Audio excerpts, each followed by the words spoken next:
Yo, what the fuck is going on, everybody? This is me, Ekner, and we are back. Yes, back. We are here. You smell that? That's the smell of wrestling coming this weekend. It is Double or Nothing 2022 AEW this Sunday, May the 29th. And today we are going to be doing predictions as we are on the horizon. I'm recording this the day before of Double or Nothing on the Saturday. And I thought I'd go over the card. 13 fucking matches. That's not a pay-per-view. That's a fucking shebang. But anyways, we're going to go through the card quickly. Quick little predictions video here. And yeah, we're going to go over it. And yeah, let's just get right in for it. AEW Double or Nothing 2022, May 29th. You hear that? Sound of bullshit. Yeah, so T-Mobile Arena, Las Vegas, they're sold out. Not like WWE, changing the venue for Money in the Bank in July because they couldn't sell enough tickets to fill the stadium. So now they're following in the footsteps of WWE, and they're trying to fill the T-Mobile Arena just like AEW is. All right, so let's go through the thing. Well, let's go, I don't know, should we start from the bottom? Okay, let's start from the bottom and go way up. Your pre-show, we got one pre-show match. On last pay-per-view Revolution, they had 3 matches on the pre-show, but they're changing it up and they're only doing 1 on the pre-show that I know of. And that is Hook and Danhausen, the new team Hookhausen, versus Tony Nese and Mark Sterling. This is the first ever pre-show match that I have seen that has been advertised, like, I think 3 weeks in advance from the actual thing. Usually pre-show matches are kind of just a week before. You know, they're usually the lowest card feud on the show. They throw it on there just to get the buy rate up. And this was probably the most, like, built. This match here has more built than a lot more matches on the main show. And we'll get to that in a sec. But yeah, Tony Nese and Mark Sterling versus Hook and Danhausen. Hook and Danhausen are winning, no questions asked. Hook is going to get the pin on Mark Sterling, or Tony Nese. Really doesn't matter because nobody really cares about them. I think Mark Sterling's actually doing some great work right now. Tony Nese, you know, he's a great worker. Never be a top guy, but you got to respect the man's hustle. And yeah, Hook Danhausen will get this. Now, this match I just found out while I was making notes of all the matches. Kyle versus Darby Allin. Kyle O'Reilly versus Darby Allin.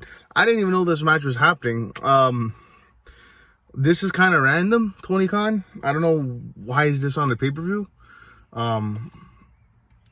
What is this about? What is this about? What is this about? Okay? There's no build to this match. This is a pay-per-view. All right, let's not do WWE things. Now, this match will be a banger. I get it. He wanted to get all 4 pillars on the show. I get it. But this ain't it. This could have been for a Dynamite, okay? But Kyle versus Darby. I think Darby's winning. Maybe we see some Bobby Fish Sting getting in there. You got to have Sting at the pay-per-view. You got to get people what they want. I say Darby's going to get the win. This will be a good match, but again, this shouldn't be on the show. Another match that I'm not happy with, Scorpio Sky, Ethan Page, Paige Van Zand versus Sammy Guevara, Frankie Kazarian, and Tay Conti. Paige Van Zand's debut to wrestling, her first match, I think, yeah, which, yeah, is a draw on her own, but, like, just the whole TBS title shenanigans for the last 2 months since, like, Cody left, has just been in the gutter. I'm like this. Yes, this is a feud that's been built up. There's history here. Why are these people still feuding? I feel like this is something that should have just ended. Like, it's because this is probably one of the weakest things on the show, and we're just continuing it. Like this is again. Yeah, this has build, but again, and yes, and the TBS title is not. It's on the show, but it's not being defended, right? Or TNT title, sorry. And this is a feud that just should have ended a long time ago, and. Because who the fuck do we cheer for in this match? Who's the face? Who's the heel? I like the Men of the Year. I don't care about Paige Van Zand. I like Frankie Kazarian. He's got my name. Sammy Guevara I fucking hate. Tay Conti I fucking hate. They got go away heat for me, in my opinion. I stopped watching their vlogs at the beginning of this year. I can't stand them anymore. I don't know. This match for me might just be a washroom break, but if I got to pick a winner, I mean, I don't think the champion should lose on a pay-per-view, because if he loses, then that means title shot, which I don't want that. So I'll go the heels, which I think they're the heels. I don't even know. So Sammy, Frankie, Tay Conti are going to get the win. Where do we go from here? Like, just fucking bring Miro out. Do like Bret Hart at WrestleMania 9 and just fucking, yeah, I don't know. You get a title shot for no, what was it? I don't know. Who was it? Who got, what was it? Remember that, what was it? Owen Hart beat Bret Hart early in the night, and then fucking Bret Hart won the title at the end of the night. No, what was that? Was it WrestleMania 9 when Bret Hart won the title or something? And then like, what was it like? Oh, fuck, I'm not too familiar with like 80s wrestling. I didn't really watch it. I just know a little bit because my parents. But fuck, who was it who just randomly came out, got the title shot at the end of the main event, WrestleMania? And I'm just like, yo, this is best for business. Yo, fucking just bring Miro out there and fucking, you know, no explanation. Just like, Miro's back.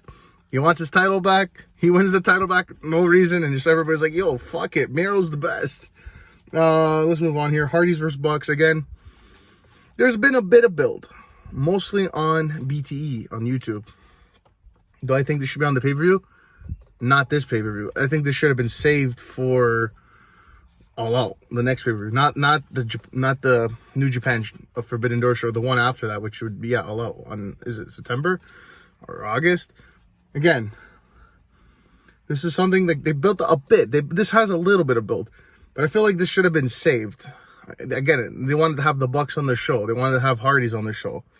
It makes sense, but it just felt so rushed. Like, oh, the pay-per-view's here. Fucking fast build. Like, oh, dress up as the Hardys 2 days before the pay-per-view. Yeah, there's your feud. Again, this could be built up a lot more, but maybe this could be a match again down the road, a rematch, but should be a good match. But again, I just feel like this is a match that was just rushed to get on the pay-per-view and it didn't have a proper build. And we'll get to this. This is not the worst of it. But anyways, if I had to pick a winner, fuck, that's a hard one. I guess I'll go with the Bucks. But definitely there'll be another match down the road, and Hardys will probably win that, and they'll do like the rubber match there. Anarchy in Arena match. Jericho Appreciation Society versus Moxley, Bryan, Eddie Kingston, Satana, Ortiz. And Jericho Appreciation Society being Jericho, Hager 2.0, and Daniel Garcia. You got the pro wrestlers versus the sports entertainers, which is a match. I've been calling this match for like 2 months ago. I'm like, they're gonna do sports entertainers versus pro wrestling. This is gonna be the match that they do, and let alone this is what we're doing. And the Anarchy and Arena match, I think that's just gonna be like Stadium Stampede, but live. So same elements where they're gonna have brawling. Some guys are gonna be in the crowd, some guys are gonna be in the concessions. It's gonna be the same idea but live, right? So that's what I expect from that. I'm assuming. Now, who's gonna win? I feel like this is a match you want the fans to be happy. You want the faces to win, but you have the tension within the babyface group where Bryan and Kingston are not getting along, so that could cost them the match.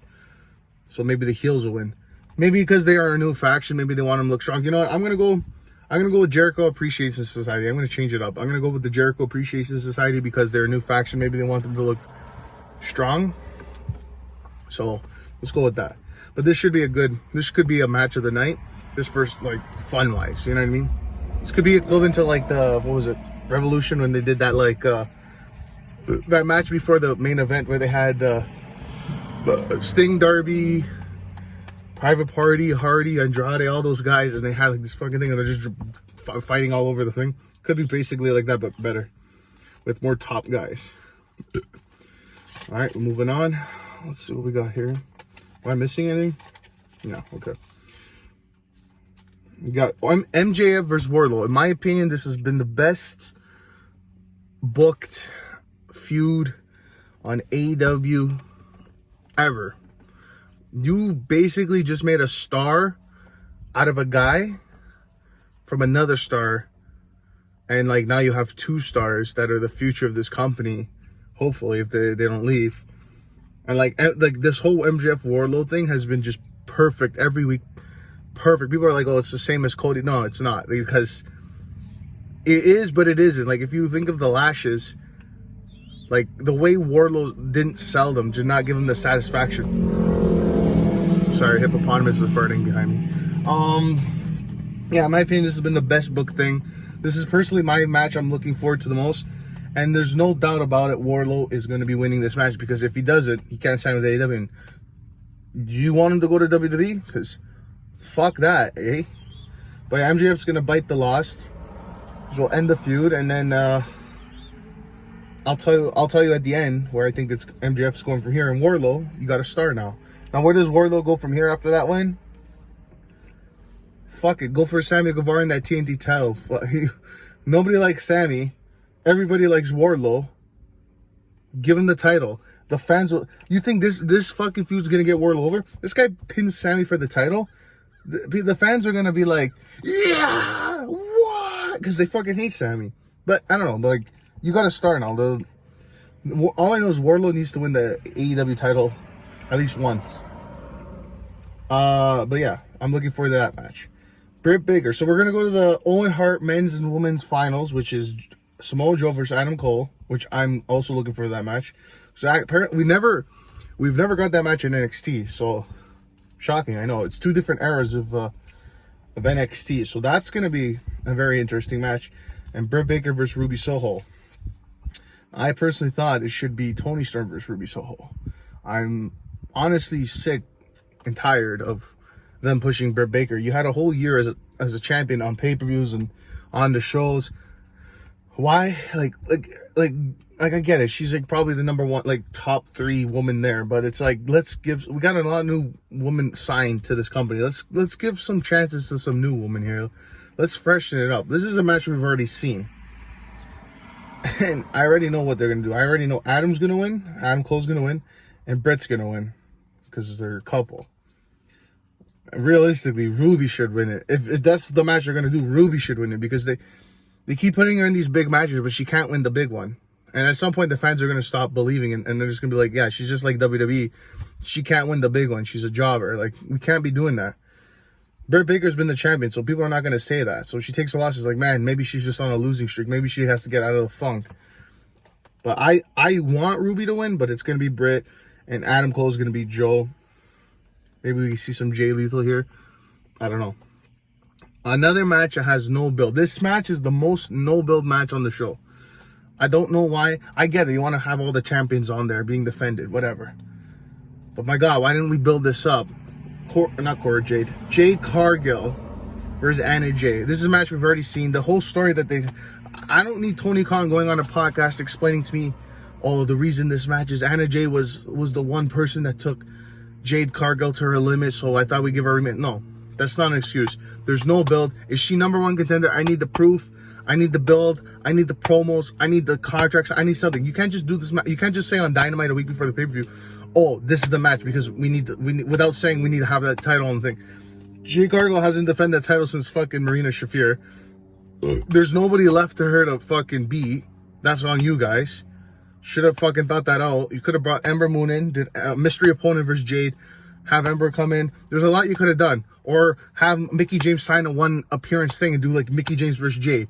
That would have been at least like, we haven't seen it. She's not signed, but it's just like a one-time appearance thing. Freshen up. But you do a match nobody gives a fuck about. Anna Jay's been off TV for fucking 6 months. I swear to God. Jade Cargill, all she does is cut the shit, Tony. That's all she does. Cut the shit. I'm the bitch. Whatever the fuck. This match, it'll probably be a good, decent match. Jade's getting better. Anna Jay's good. But there's no fucking build. There's no fucking build. What do we do? What do we do? I don't want to go to bed at 12:30. I got to work the next fucking day here. That's like 3 matches now. Maybe three or 4 matches that could be off the show. I'd say 3 matches. This match, the Kyle Darby, Hardys and Bucks could have been off the show. This could have been a 10-match pay-per-view, and you're like, yeah, 13 matches. That's too fucking much. So this match is bullshit, but Jade's winning again. This is not going to be nothing. Jurassic, no, this match here. Jurassic Express versus Team Taz, which is Powerhouse Hobbs and Ricky Starks versus Keith Lee and Swerve Strickland. This could be a match of the night right here. And I do think the champions will lose. Now, who will win the titles? I can see them going to Team Taz and seeing Hookhausen being built up to the #1 spot over the next couple weeks, and we get that match. Hookhausen versus Team Taz for the titles. Maybe. I also could see Lee and Strickland winning because that's like really amazing talent to have. To hold those titles would definitely be some fresh, crazy matchups. So I do know Jurassic Express will lose. I'm predicting they will lose the titles. I'm going to predict Keith Lee and Strickland are going to win this match, and I do think this could be a match of the night. It's going to be a fucking banger. Oh, I missed the match. House of Black versus Death Triangle. Again, this is another match. Now, there's build. But this has been one of the less prominent matches, feuds, on their week-to-week show. We did this match minus Rey Fenix at the last show, okay? Why are we doing this again? Now, I love all these people. I love that. This match, again, is going to be a banger. But this is another match. This is another match that should not be on the show. We've done this. This is a feud that should have ended at the last fucking pay-per-view, and we're still doing it. And then you still got the varsity blood. What's this all about, this Julia Hart shit? If you're going to fucking turn Julia Hart. Anyways, House of Black's winning that match because they lost last pay-per-view. And then they're going to do a third match. What are we doing here? Alright, let's move on because I got to go. Another match. No, hence, this match should be on the show. There's a difference. This match does have build, but this is a repeating history for the women's division AEW. Okay, the women's title, Thunder Rosa versus Serena Deeb. This match will be a fucking banger. I love these two women. But what's with the build for these fucking women matches? There's never any build, way less build than the men's title. Doesn't feel equal when you're saying women should have the same equal this with men. But when the feuds and the build don't feel equal. Okay, Paige and Punk, we're gonna get to that. The build has been fucking great. Such a basic, simple story, and now I'm looking forward to the match. Thunder Rosa and Deeb is a match, you don't need to build it, but I'm excited for it. But that's no excuse. Just for fucking 4 weeks, you built Serena Deeb up, #1 contender. She's #1 in the rankings. Okay, fine, she's got a title shot. But now make the feud personal. You can't for the last 4 weeks in the same fucking time slot of 9:40 to 9:45 have one of them come out and do a promo and calling each other out. That's not a fucking build. That's not a fucking feud. Like, their promos were horrible this past month.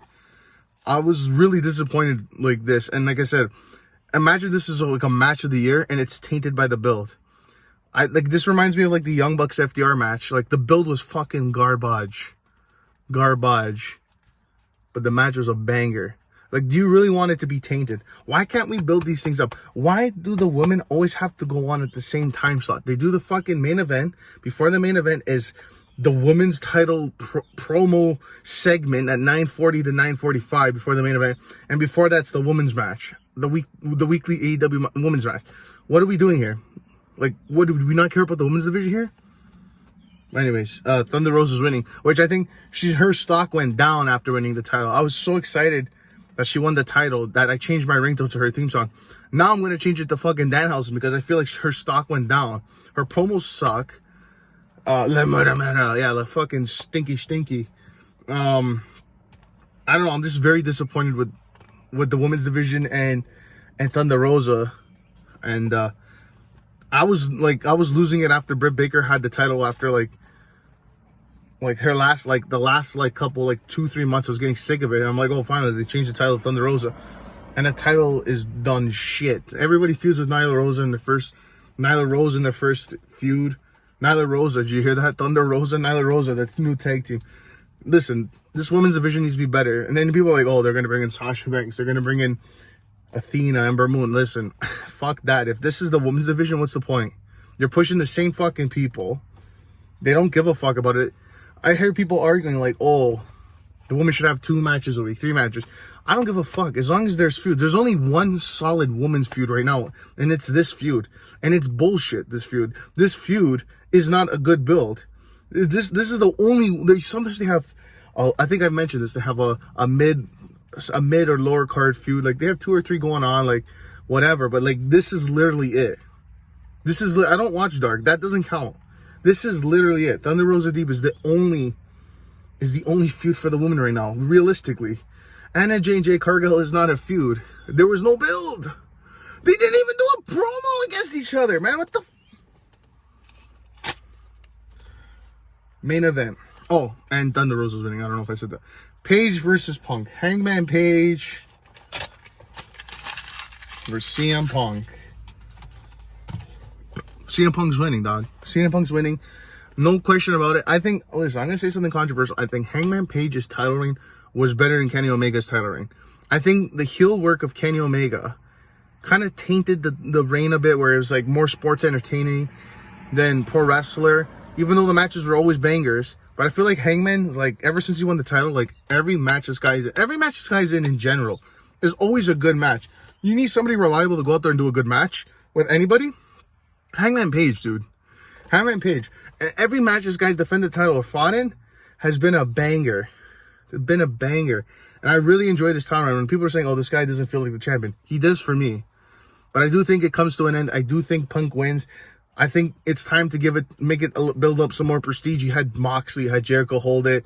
Give it to one of these guys now. And I do think, okay, so Punk's going to win, whatever. I think Hangman will act a little heelish, just not, but let's move on. Punk is going to win. Where do we go from here? I don't know where Hangman goes. I think maybe he goes off TV for a bit. All right, maybe he goes a little heel. Maybe he goes heel. Now, Punk, where does he go? I think he doesn't have a title. I want to say before the end of the year. I do think, okay, listen, my head's going everywhere. Punk will have the title not long. I do think by the end of the year, maximum, what's the word? He will lose the title. I do think he'll have like some couple defenses on Dynamite and stuff. Rampage, maybe not the fuck Rampage. Dynamite, and then maybe like All Out, a big title fence against a guy, I don't know. We'll see, I guess, who's number one. But I do think at Full Gear, we revisit Punk and MJF for the title. MJF, by the end of the year, Full Gear, number one. Punk's, and now you're saying, oh, we've seen this. Punk 1-1, the dog color match. Big Nose there, what's his name? MJF 1-1. Now we need the third one. And then what better way to end the fucking trilogy with the title? MJF wins the title from Punk, ultimately beating the best in the world to become the new best in the world. And then we go into Christmas holidays 2023 with MJF leading the company as world champion.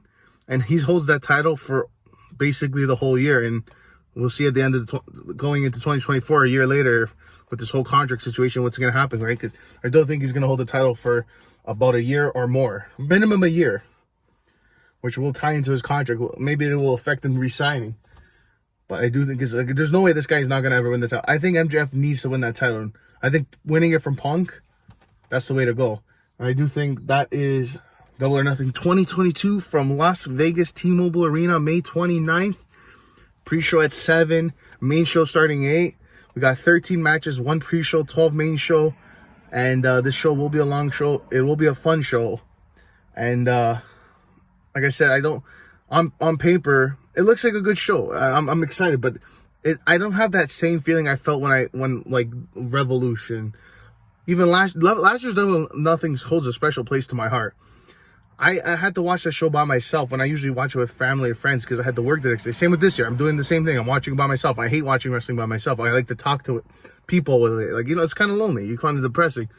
But I have to wake up for work the next day, so I got to be home. As soon as the show's on, I got to go to bed. I got to wake up 4:30 the next a.m. in the morning. Blah blah blah. I'm rushing because I got to go. We're fucking getting slashed. Yeah, and like I said, Double or Nothing last year held a special place. I really, really liked that show. I really, really liked the card. All Out, same thing, and Punk and the debuts. Full Gear, same thing. And like I said, Revolution, same thing. I feel like Revolution was good too. This show here, it's got a good card. You look at it like, wow, this is a good card. What's the problem?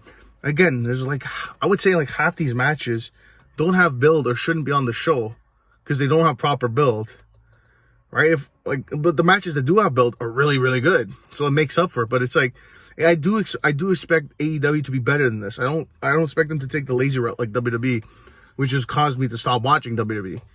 But hopefully the show is good, and hopefully I'm wrong about all this, but maybe I'll do a review. I don't know. Let me know in the comments if you guys want me to do a review of the show.